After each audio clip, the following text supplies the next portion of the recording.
Hey guys, welcome or welcome back. If you're new here, I'm Jamie, and this will be a reading for Cancer, Sun, Moon, Rising, and Venus. It's a lot of people, so if the reading doesn't resonate, it's actually okay. Just discard it. And remember, there is no gender here. If I pull a king, a queen, an emperor, an empress, it really doesn't matter. It's all about the personality, which I'll describe. You'll know who we're talking about. So, getting a little love info on Cancer today.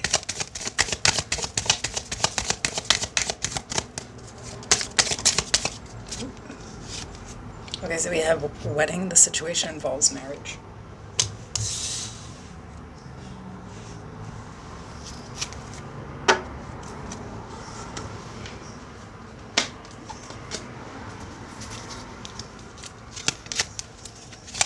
Oh, that was fast.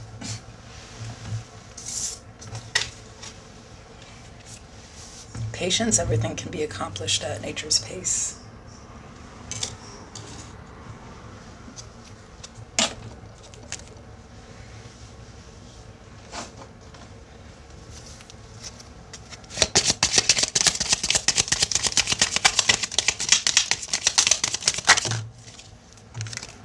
Self-objectification. It says objective knowledge about the self or self-understanding.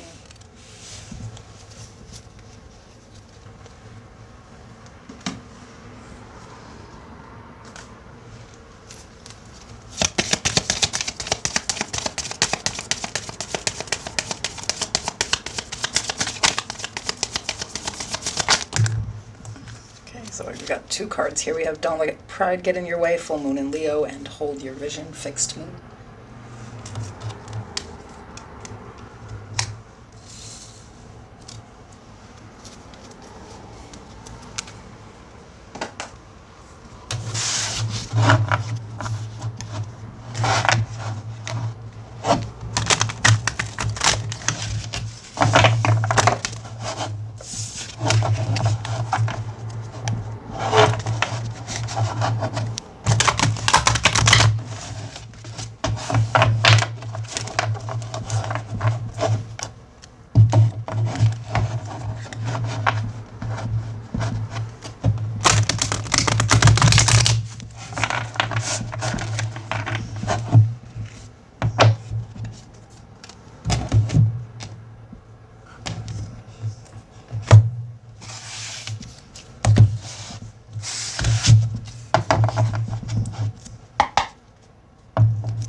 Cancer.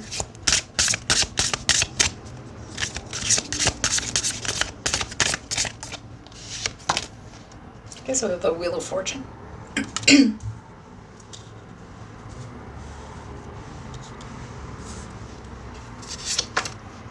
Ace of Cups.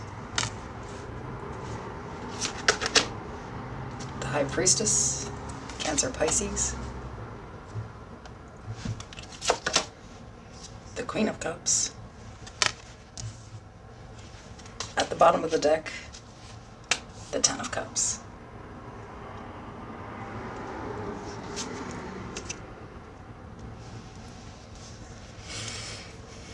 So a lot of you are seeing some really good results in a relationship here.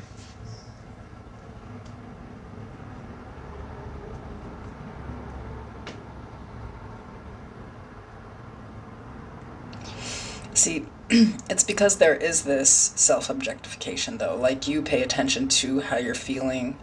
You'll take a minute to sit alone to sort through those feelings, and I feel like your heart is actually open. And therefore, right now, I feel like there is obviously the challenge being the Ten of Cups. I think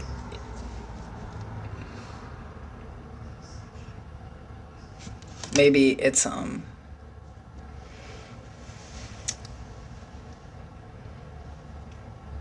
sort of not attaching like some idealized fantasy to a relationship here. For a lot of you, this is a new relationship, but for some of you, this is a relationship where it's kind of like you guys have been through some things, and you keep trying to improve this relationship over time. Which, especially if you're married, that's the fucking point, right? Not everybody understands that, though. Not everybody gets that. Um, but I feel like there's some reality attached to a person that very quickly they idealize a person, meaning they see somebody as like perfect, they're the one. And I feel like they're trying to make sure that they don't fall into that type of pattern here because it's something that they're aware they've done before.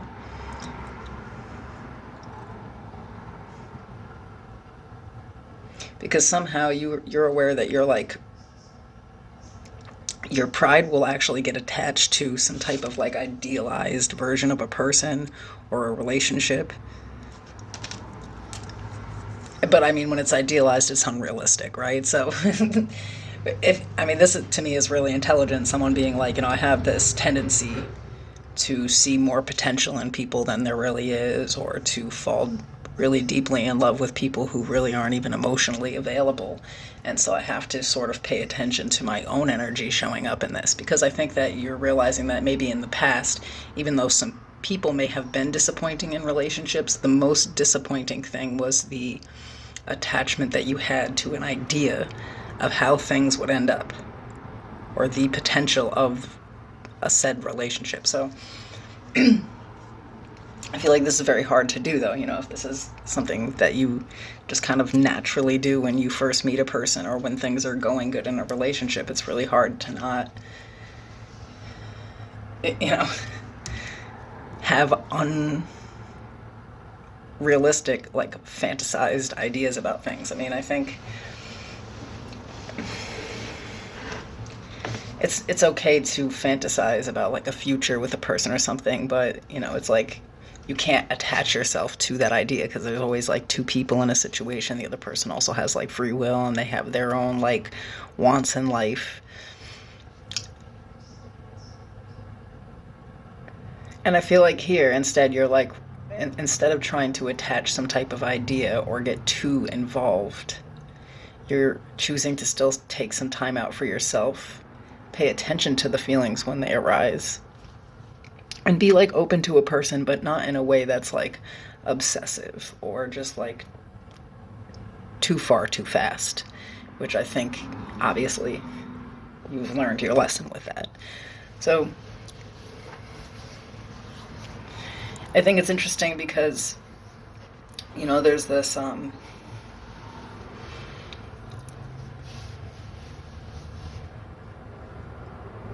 really honest approach with oneself about things here to stay grounded in reality.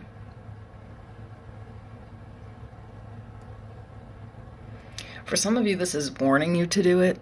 Maybe some of you don't realize that you even do this, but like, when you first meet a person, like say you're dating, right? And you should be dating like several people to vet them and figure out which one is the best to get into a relationship with, but you start dating a person, just that one person, and immediately just become completely emotionally involved into that person.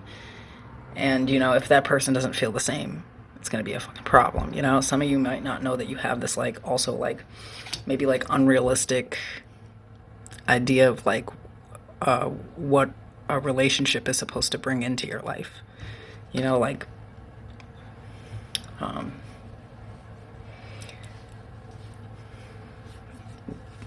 I would say this, some people, they know somebody for like 2 months and they have ideas of marriage, but do you really know somebody in 2 months? You can say, I like this person, but I mean, like, some people actually just become over-involved immediately. And if you're not aware of a pattern like that, it could be a problem that you actually do have, and this is telling you to evaluate that. But I feel like for most of you, you are currently evaluating it, that you already are aware that you have this type of problem, that,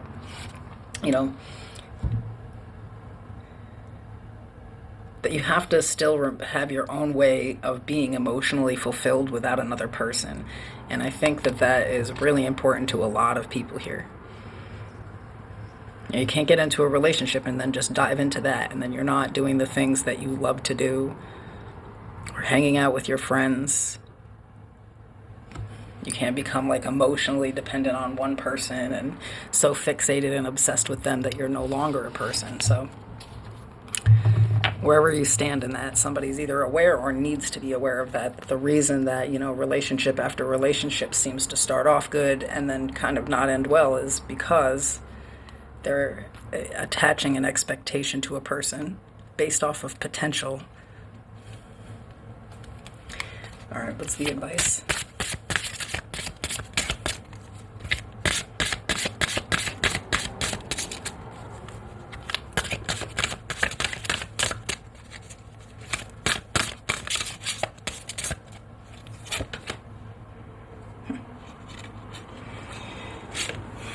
The Prince of Wands, the Princess of Swords,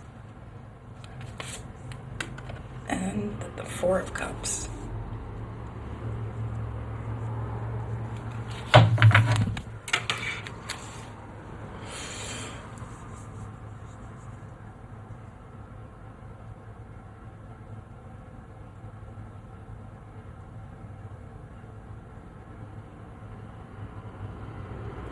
Yeah, I feel like it's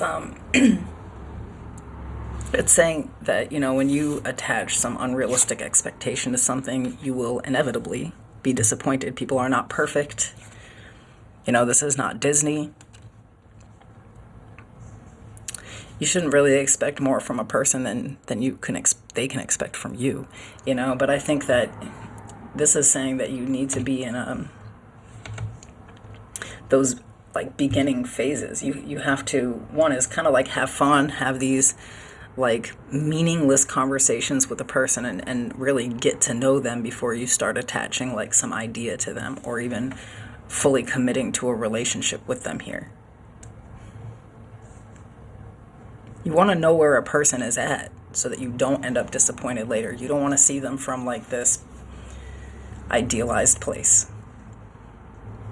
It's, it's unlikely that they will, and it's not even that they can't start off like that. Most people show up the best version of themselves in the beginning, and then later you figure out who they really are. And I feel like this is urging you to do it the other way around, to figure out who someone really is before you fully involve yourself emotionally, because I think in the past this has absolutely wrecked you spiritually, like time and time again. And don't get it twisted, I'm not calling anybody a hoe. It may not have been person in person again, but time and time again in relationships. It would be sort of like the relationship you have where you're with someone for like 10 years and you just keep expecting that one day they will marry you, despite the fact that they have not given you a ring. And one day you have to wake up and realize you had an idea attached to a person and stayed with a person that wasn't good for you for like 10 fucking years. Just to not get anywhere with them, That's the idealization that can get you really caught up in relationships. It's like a delusional idea of someone, It's all the things that we could be, not what we are, but what we could be. And one day it'll happen. Instead, finding somebody who right off the jump is looking for the same things as you, you're going to have to actually take your time and get to know a person to find that out for sure. Because a lot of you fall into words. If I show up and I tell you I'm this and that, and you get all caught up in me and emotionally involved, and later on you find out that maybe it's kind of exaggerated or, there's going to be disappointment. People can say anything. And I think you've been caught up in that in the past, so just people just like feeding you essentially lies, but through words. Instead, pay attention to a person's behavior, the way that they're moving, the way that they talk to you. Pay attention to that from the jump, because and how they move and talk with other people too, or about other people. It's going to be really important in an end game. For some of you, this is not a new relationship where you need that type of advice. This might be more the advice of, instead of seeing this idealized version of the person that you are with, take a good look at who you've been with for a long time and maybe accept them for who that is. That way you can actually love them unconditionally like you believe you do. So I think this is for different groups of people, but either way here, it's like making sure to really pay attention to your own thoughts and feelings and behaviors towards another individual, and definitely paying attention to theirs before you just go round and round again. So it's kind of heating warding. Some of you, I think, though, for most of you, I would say you've met a new person and like you just really like them. And they're just kind of saying, hey, hit the brakes. And just make sure that you're really getting to know somebody. For some of you where this is you getting back into something with somebody old, make sure you hit the brakes and make sure they're not just selling you a dream again, right? Make sure things are actually, the changes that you want are actually occurring in the relationship on both people's sides, though. You have to be willing to also look at whether you are or not. Okay. I hope this was helpful, and I'll see you soon.